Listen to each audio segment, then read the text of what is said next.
জানিয়ে দিব এই মুহূর্তে আমাদের হাতে এসেছে বাংলাদেশের গুরুত্বপূর্ণ আপডেট সংবাদের শিরোনাম। শুরুতেই থাকছে আওয়ামী সন্ত্রাসীদের দেখা মাত্রই গ্রেপ্তার, না হলে পুলিশের বিরুদ্ধে ব্যবস্থা বলছে স্বরাষ্ট্র উপদেষ্টা।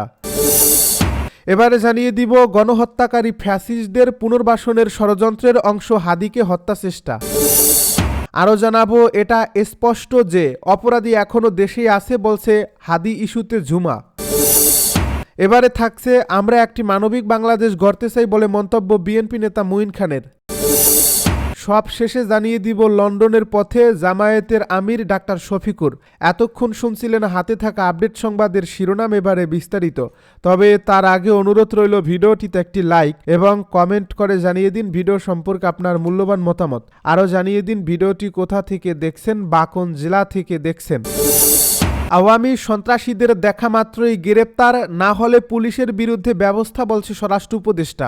আওয়ামী লীগের যারা সন্ত্রাসী তাদের বিরুদ্ধে মামলা না থাকলেও আইনের আওতায় নিয়ে আসতে পুলিশকে নির্দেশনা দিয়েছেন অন্তর্বর্তী সরকারের স্বরাষ্ট্র উপদেষ্টা লেফটেন্যান্ট জেনারেল জাহাঙ্গীর আলম চৌধুরী। আইনের আওতায় না আনলে পুলিশ কর্মকর্তাদের বিরুদ্ধেও ব্যবস্থা নেওয়া হবে বলে হুঁশিয়ারি দেন তিনি। বুধবার বিকেলে নারায়ণগঞ্জ এক অনুষ্ঠান শেষে পুলিশকে এ নির্দেশনা দেন স্বরাষ্ট্র উপদেষ্টা। ফেরার পথে তার পথ আটকায় ছাত্রনেতারা।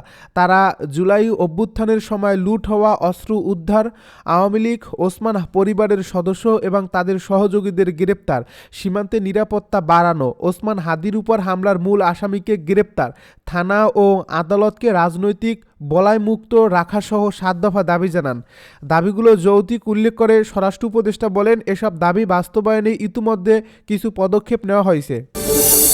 গণহত্যাকারী ফ্যাসিস্টদের পুনর্বাসনের ষড়যন্ত্রের অংশ হাদিকে হত্যা চেষ্টা।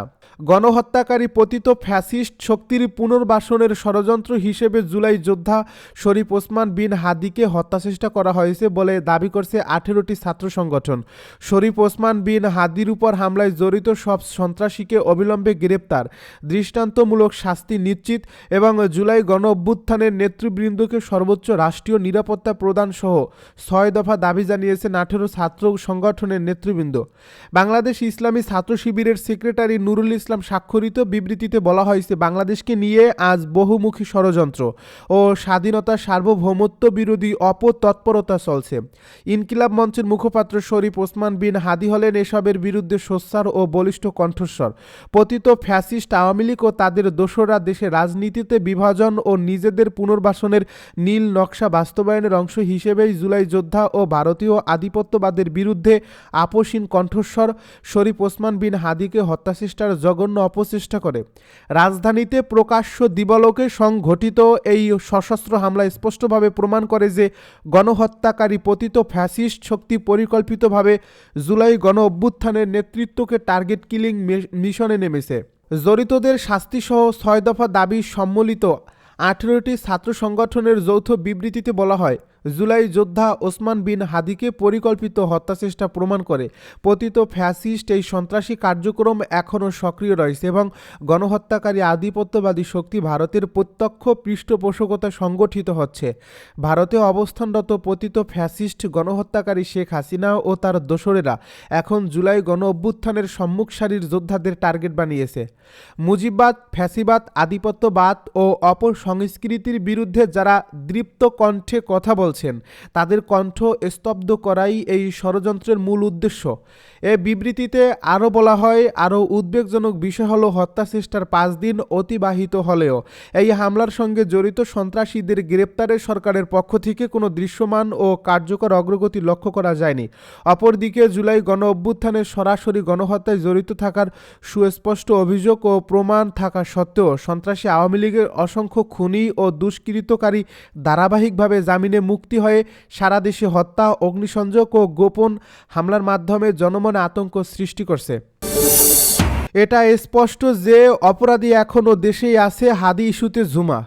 ইনকিলাব মঞ্চের আহ্বায়ক শরীফ ওসমান হাদির উপর হামলাকারীরা এখনও দেশেই আছে বলে মন্তব্য করেছেন ডাকসুর মুক্তিযুদ্ধ ও গণতান্ত্রিক আন্দোলন বিষয়ক সম্পাদক ফাতিমা তাসনিম ঝুমা। বুধবার দুপুরে নিজের ফেসবুক প্রোফাইলে দেওয়া এক পোস্টে মন্তব্য করেন, ফেসবুক পোস্টে তিনি বলেন, প্রধান উপদেষ্টার সাথে সেদিন সাক্ষাতের সময় তারা আমাদের কনফার্ম করেছেন ঘটনার 3 থেকে 4 ঘন্টার মধ্যে বর্ডার সিল করা হয়েছে। এটা স্পষ্ট, অপরাধী এখনও দেশেই আছে, বর্ডার পার করছে। এই প্রোপাগান্ডা ছড়িয়ে তাদের ধরা ছোঁয়ার বাইরে নিয়ে যাওয়ার চেষ্টা চলছে এবং একে ওকে ধরে ব্যাপারটা নর্মালাইজ করার চেষ্টা করছে।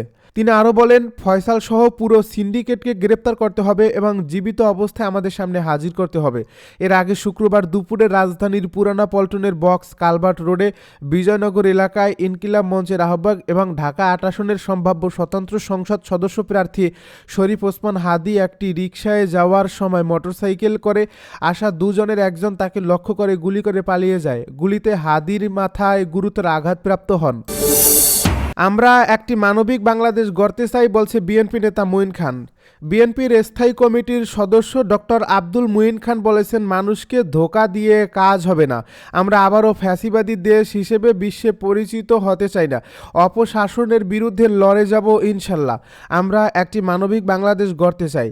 বুধবার দুপুরে রাজধানীর জাতীয় প্রেস ক্লাবে মহান মুক্তিযুদ্ধ শহীদ রাষ্ট্রপতি জিয়াউর রহমান এবং বর্তমান রাজনৈতিক প্রেক্ষাপট শীর্ষক আলোচনা সভায় প্রধান অতিথির বক্তৃতায় তিনি এসব কথা বলেন।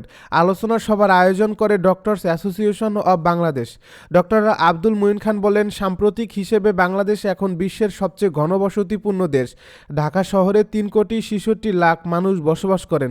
2050 সালে ঢাকা শহর হবে সবচেয়ে ঘনবসতিপূর্ণ বৃহত্তম শহর। তবে সেই শহরকে আমরা কিভাবে পরিচালনা করব সেটি ভাববার বিষয়। আমরা অর্থনৈতিকভাবে এখনও শক্তিশালী না হলেও ইনফরমাল ইকোনমি দিয়ে ডাল ভাত খেয়ে বেঁচে আছি। ভবিষ্যতে যারা দেশ পরিচালনার দায়িত্ব নেবেন তাদের এসব বিষয়ে কাজ করতে হবে। যে কাজ মাত্র 3.5 বছরে করেছিলেন শহীদ রাষ্ট্রপতি জিয়াউর রহমান। তিনি বলেন, আওয়ামী লীগ দেশ সেবার পরিবর্তে আত্মসেবা শুরু করেছিল, যাকে অলিগার্কি ব্যবস্থা বলা যায়। তারা মূলত সমাজের ধনী লোকদের নিয়ে অলিগার কায়েম করেছিল, যার ফলে দরিদ্র মানুষ আরও দরিদ্র হয়েছেন। ডক্টর আব্দুল মুঈন খান বলেন, স্বাধীনতার 54 বছরে এসেও গণতন্ত্র খুঁজে ফিরে। এই গণতন্ত্রের জন্য তো 71-এ বাংলাদেশের মানুষ মুক্তিযুদ্ধ করেছিল। দরিদ্র মানুষের অর্থনৈতিক অধিকার তথা মুক্তির জন্য মানুষ যুদ্ধ করেছেন। আমি বিশ্বাস করি, যারা অতীতে দেশের নেতৃত্ব দিয়েছেন এবং বর্তমানে দিচ্ছেন তাদের এজন্য জবাবদিহি করতে হবে। তারা কেন ব্যর্থ? আগামীতে যারা নেতৃত্ব দেবেন তাদের সেই প্রতিশ্রুতি বা আশার কথা বলবেন যে তারা ক্ষমতায় গেলে এসবের সমাধান করবেন। মুঈন খান বলেন, আমরা সারা বছর বিভিন্ন দিবস পালন করছি, কিন্তু অর্জন কি? 54 বছরে আমাদের অর্জন কি? আমি বিশ্বাস করি আমাদের চিন্তাধারার পরিবর্তন আনতে হবে। মানুষের বেঁচে থাকার অধিকার নিশ্চিত করতে হবে। তিনি বলেন, গত 54 বছরে যখনই কোনো স্বৈরশাসক দেশের মানুষের বাক স্বাধীনতা কেড়ে নিয়েছে তখনই কিন্তু বিদ্রোহ হয়েছে, প্রতিবাদ করছে। আজকে আধুনিক রাষ্ট্র ব্যবস্থা হলো নিষ্ঠুর, কারণ মানুষের অনুভূতি ভোতা করে দেয়, মানুষকে মানুষ হিসেবে গণ্য করে না।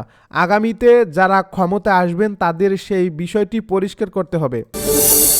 লন্ডনের পথে জামায়াতের আমির ডাক্তার শফিকুর। বাংলাদেশ জামায়াতে ইসলামীর আমির ডাক্তার শফিকুর রহমান যুক্তরাজ্যের উদ্দেশ্যে ঢাকা ত্যাগ করছেন।